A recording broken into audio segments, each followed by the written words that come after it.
சென்னை புறநகர் மாவட்ட கழகம் சார்பில் ஜெயலலிதா அவர்களின் 78வது பிறந்தநாள் விழாவை முன்னிட்டு மாபெரும் பொதுக்கூட்டம் பள்ளிக்கரணை சென்னை மாநகராட்சி அலுவலகம் அருகில் பகுதி கழக செயலாளர் லட்சுமி தலைமை மற்றும் ஏற்பாட்டில் சென்னை புறநகர் மாவட்ட கழக செயலாளர் KP கந்தன் முன்னிலையில் மிக பிரம்மாண்டமான முறையில் நடைபெற்றது.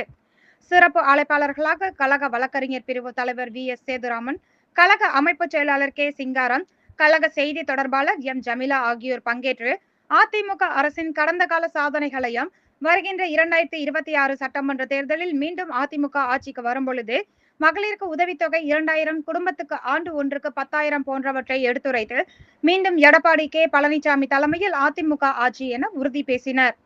இக்கூட்டத்தில் கழக கொள்கை பரப்பு துணை செயலாளர் லியோ N சுந்தரம், கழக பேச்சாளர் பூ மணவை மாறன், கழக இளம் பேச்சாளர் மதன்குமார், ரவி முன்னாள் சட்டமன்ற உறுப்பினர் VNP வெங்கட்ராமன், கழக அம்மா பேரவை துணை செயலாளர் C மணிமாறன், கழக MGR இளைஞர் அணி துணை செயலாளர் TC கோவிந்தசாமி ஆகியோர் பங்கேற்று சிறப்பித்தனர். இறுதியாக 190வது மேற்கு வட்ட கழக செயலாளரும் மாமன்ற உறுப்பினருமான P சிவபிரகாசம் நன்றி உரையாற்றினார். உள்ளவரை எங்கம்மா புகழே நிலைத்திருக்கும், புரட்சி தலைவி பெயர் மக்களின் நெஞ்சில் நிறைந்திருக்கும். பூமி உள்ளவரை எங்கம்மா புகழே நிலைத்திருக்கும், புரட்சி தலைவி பெயர் மக்களின் நெஞ்சில் நிறைந்திருக்கும்.